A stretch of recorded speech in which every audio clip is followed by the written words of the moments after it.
అల్లూరు జిల్లాలో గిరిజన సంక్షేమ బాలికల హాస్టల్ నుండి 5గురు గిరిజన విద్యార్థినులు అదృశ్యం. ఇక అల్లూరు జిల్లా చింతపల్లి మండలం వంగసార గిరిజన సంక్షేమ బాలికల ఆశ్రమ పాఠశాల నుండి 10వ తరగతి చదువుతున్న 5గురు విద్యార్థినులు అదృశ్యమయ్యారని చింతపల్లి పోలీస్ స్టేషన్లో సోమవారం ఉదయం ఫిర్యాదు అందిన కొన్ని గంటల్లోనే మైనర్ బాలికల విద్యార్థినులను పోలీసులు చాకచక్యంగా వివరాలు సేకరించి పట్టుకున్నారు. గిరిజన సంక్షేమ హాస్టల్ విద్యార్థినుల పట్ల యాజమాన్యం నిర్లక్ష్యం వహిస్తోందని, కేవలం పాఠశాల యాజమాన్యం, హాస్టల్ వార్డెన్ ప్రధానోపాధ్యాయుడు నిర్లక్ష్యం వల్లనే విద్యార్థినులు పాఠశాల నుండి బయటకు వెళ్లిపోతున్నారని పలువురు ఆరోపిస్తున్నారు. ఉన్నతాధికారులు పర్యవేక్షణ లేక స్కూల్ యాజమాన్యం నిర్లక్ష్యంతో విద్యార్థులు బయటికి వెళ్లిపోతున్నారు. గిరిజన సంక్షేమ పాఠశాలలు పై ప్రభుత్వం యంత్రాంగం దృష్టి పెట్టి విద్యార్థుల పట్ల భద్రత కల్పించాలని ఇక ఎస్ఎఫ్ఐ నాయకులు, జిల్లా ప్రధాన కార్యదర్శి జీవన్ కృష్ణ మరియు గిరిజన సంఘం మండల ప్రధాన కార్యదర్శి సాగిన చిరంజీవి డిమాండ్ చేస్తున్నారు. సెక్యూరిటీ గార్డులు ఇచ్చి కనీసం వాచ్మెన్ పోస్టులు ఇచ్చే రక్షణ కల్పించే బాధ్యత ప్రభుత్వానికి ఉంది. ఇప్పుడు ప్రభుత్వం నిద్రపోతుందని అడుగుతున్నాము. ఏ పాఠశాల కావచ్చు, ఏ కళాశాల కావచ్చు, కనీసం ఎక్కడ కూడా మెరుగైనటువంటి భోజనాలు లేవు.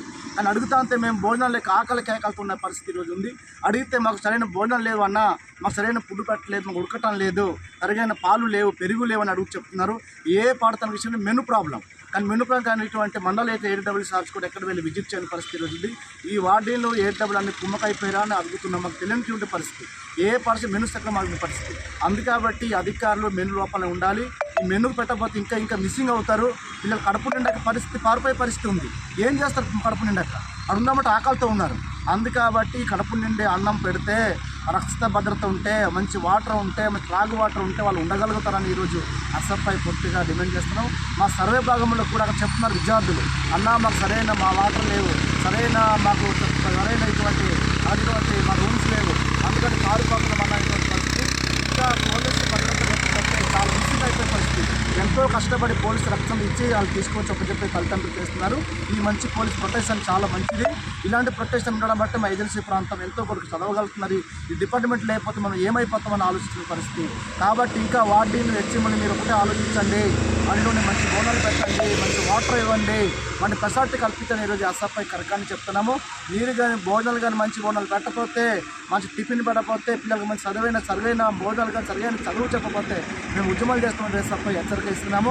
ఐటీడీ అధికారులు కూడా నెల ఒకసారి బుక్ చేయాలి. ఆశ్రమ పాఠశాలలో పిల్లలు ఉన్నారంటే పిల్లలకి సరైన రక్షణ లేదు. ఈ రక్షణ లేకపోవడం, అక్కడ సెక్యూరిటీ గార్డులు ఉండకపోవడం, అక్కడ ప్రహరీ గోడలు లేకపోవడం, ఆ పాఠశాలకు సంబంధించినటువంటి యాజమాన్యం పట్టించుకోకపోవడం వల్ల ఈ నిర్లక్ష్యం జరుగుతూ ఉంది. పిల్లలు మళ్ళీ ఎక్కడ తప్పటి పరిస్థితి. పిల్లలు మరి సెక్యూరిటీ గార్డు లేకపోవడం వల్ల గార్డెన్స్కి తెలియకుండా వెళ్ళిపోవడం జరుగుతూ ఉంది. వార్డెన్స్ మరి సక్రమంగా బాధ్యత తీసుకోవడం లేదు. అందుకనే ఈ వార్డెన్స్ పైన సరైన యాక్షన్ తీసుకోవాలి, వారిపై సస్పెండ్ చేయాలి. అలాగే అక్కడ హెచ్ఎం కూడా సస్పెండ్ చేయకపోతే మరి ఇలాగే జరుగుతూ ఉంటాయి. అలాగే పోలీస్ డిపార్ట్మెంట్కి తల్లిదండ్రులు వచ్చి కంప్లైంట్ చేయడంతో పోలీసులు ఉన్నారు కాబట్టి మరి